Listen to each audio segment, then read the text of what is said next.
श्री शिवाय नमस्तुभ्याम। हर हर महादेव। दोस्तों, कार्तिक का पवित्र महीना 29 अक्टूबर 2023 रविवार से प्रारंभ हो चुका है।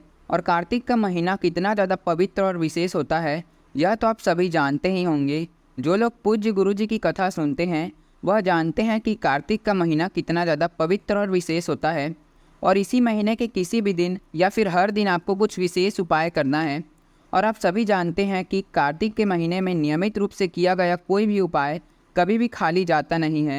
इसका लाभ आपको ज़रूर मिलता है, क्योंकि दोस्तों कार्तिक का महीना इतना ज़्यादा पवित्र होता है कि इसी पवित्र महीने में ही कई सारे पवित्र त्यौहार पड़ते हैं, जैसे कि धनतेरस हो गया, दीपावली, भाई दूज, चौदस, कार्तिक अमावस्या। इस तरह के और भी कई सारे पवित्र त्यौहार इसी कार्तिक के पवित्र महीने में ही पड़ते हैं। इसलिए कार्तिक का महीना इतना ज़्यादा पवित्र माना जाता है।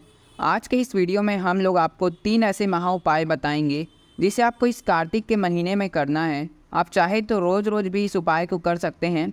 जब आपकी इच्छा हो तब भी आप कार्तिक महीने के समाप्त होने के पहले इस उपाय को कर लीजिएगा। देखिए, कार्तिक महीने की शुरुआत 29 अक्टूबर से हो चुकी है और इसका समापन 27 नवंबर को होगा। और हमेशा कार्तिक मास का समापन कार्तिक पूर्णिमा से होता है। जिसे कार्तिक मास का इतना ज़्यादा महत्व पवित्र क्यों होता है?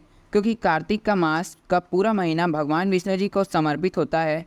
इस महीने में किया गया स्नान दान, दीप दान, इन सब चीज़ों का बहुत ही ज़्यादा विशेष महत्व होता है। देखिए, आज के इस वीडियो में हम आपको 3 महा उपाय के बारे में बताएंगे जिसे आपको कार्तिक मास के महीने के किसी भी दिन कर लेना है। तो इन तीनों उपायों को पूज्य गुरु जी की कथा से सुन करके और समझ करके ही बड़े विस्तार से आपको समझाने का पूरा प्रयास करूँगा।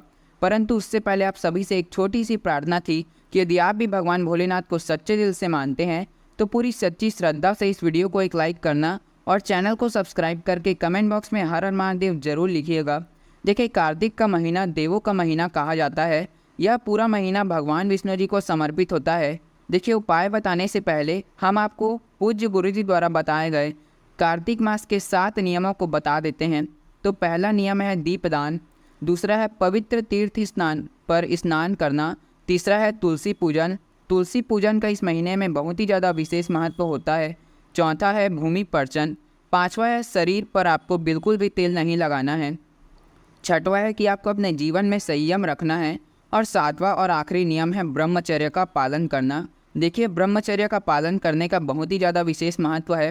देखिए, गुरुजी ने कहा कि इन 7 नियमों में से आपको हर एक नियम को फॉलो करने की ज़रूरत नहीं है। आप चाहे तो इनमें से किसी भी एक नियम का पालन कर सकते हैं।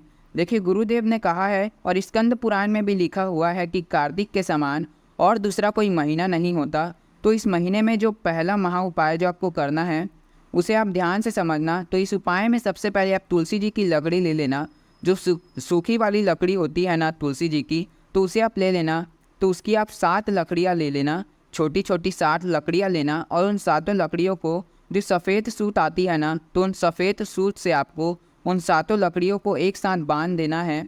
फिर देखिए, आपको क्या करना है। यह उपाय होगा जो लोग कार्तिक के पवित्र महीने में पवित्र नदी जाकर स्नान नहीं कर सकते उनके लिए। तो आपको क्या करना है, जिस जल से आप स्नान करते हैं ना, तो उस जल में आपको यह जो आपने लकड़ी बांधी है ना तुलसी की, तो उसे आपको घुमा देना है। घुमाने के बाद आपके घर में जितने भी सदस्य हैं तो सभी को इसी पानी से स्नान कर लेना चाहिए। देखिए, जो भी व्यक्ति नियम पूर्वक इस तुलसी जी के लकड़ी वाले पानी से कार्तिक के पवित्र महीने में नियम पूर्वक अगर स्नान कर लेता है ना, तो उसके जीवन में कभी भी दरिद्रता नहीं आती। उसके जीवन का हर कार्य सफल हो जाता है।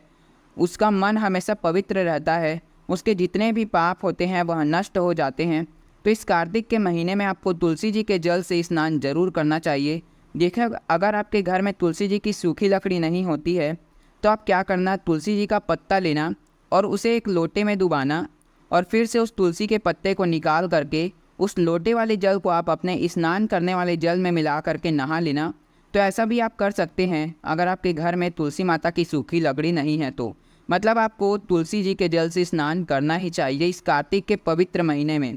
तो यह तो था पहला उपाय। अब हम बात करते हैं दूसरे उपाय की।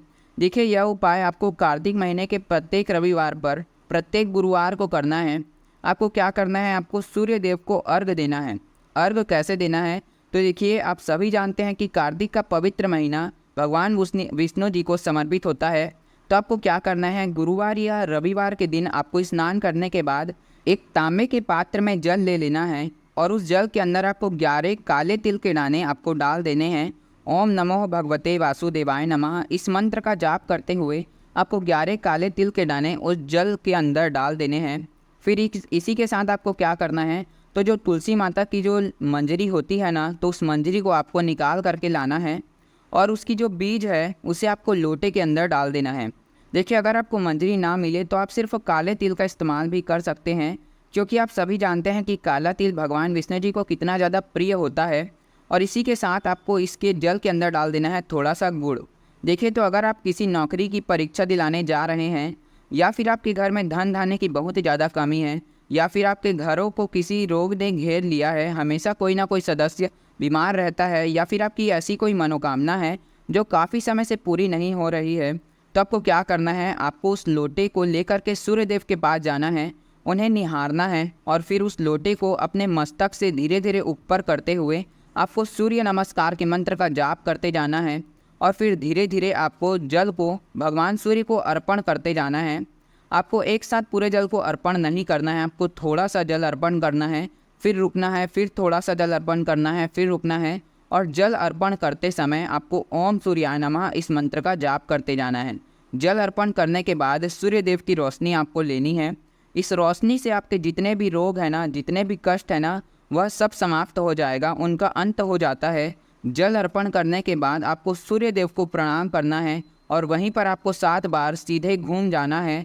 बस इतना उपाय आपको करना है। कार्तिक महीने के गुरुवार या रविवार के दिन आपको निरंतर यह उपाय करना है। आप खुद देखेंगे कि आपके जीवन में कितना बदलाव आ रहा है।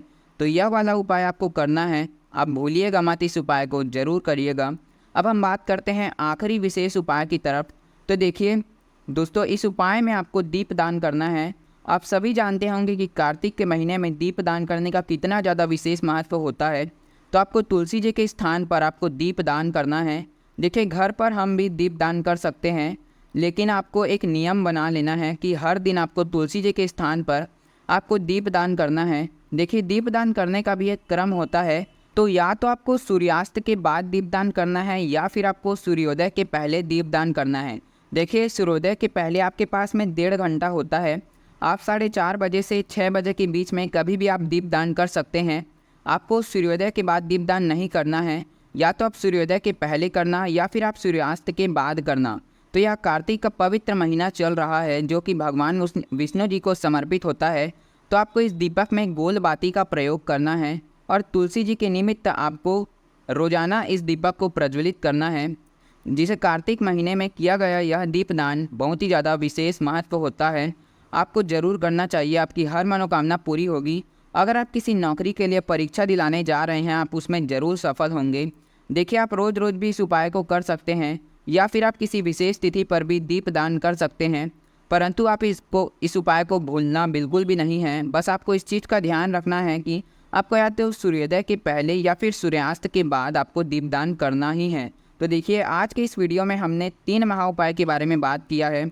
तो अगर आपको कुछ भी समझ में ना आए तो आप कमेंट में भी हमसे पूछ सकते हैं। बाकी हम मिलते हैं किसी और नए जानकारी के साथ। तब तक के लिए ओम नमः शिवाय, जय महाकाल।